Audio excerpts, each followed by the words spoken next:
আসসালামু আলাইকুম। জন্ম ও মৃত্যু হয়তো কখনো এভাবে ভাবনি। যখন তুমি জন্মগ্রহণ করো তখন তোমার কানে আজান দেওয়া হয়, কিন্তু সালাত নয়। আবার যখন তুমি মৃত্যুবরণ করো তখন সালাত আদায় হয়, আজান নয়।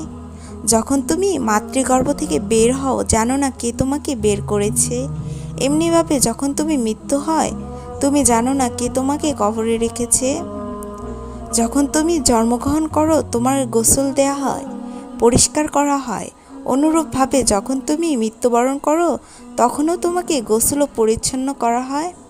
যখন তুমি জন্মগ্রহণ করো তখন জানো না কে খুশি হয়েছে এবং কে তোমাকে স্বাগত জানিয়েছে। এমনভাবে যখন তুমি মৃত্যুবরণ করো তখন জানো না কে তোমার জন্য কেঁদেছে এবং কে তোমায় বিদায় দুঃখ প্রকাশ করেছে। যখন তুমি মাতৃগর্ভে ছিলে অন্ধকারে স্থানে ছিলে, আবার যখন তোমাকে কবরে রাখা হবে তখনও অন্ধকার স্থানে রাখা হবে। যখন তুমি জন্মগ্রহণ করেছ তখন তোমাকে একটি কাপড় দিয়ে জড়িয়ে ধরা হয়েছে, আবার যখন তুমি মৃত্যুবরণ করবে তোমাকে একটি কাপড় দিয়ে জড়িয়ে ঢেকে রাখা হবে। জন্মলাভ করে বড় হলে লোকেরা তোমার যোগ্যতা অভিজ্ঞতা সম্পর্কে জিজ্ঞেস করবে।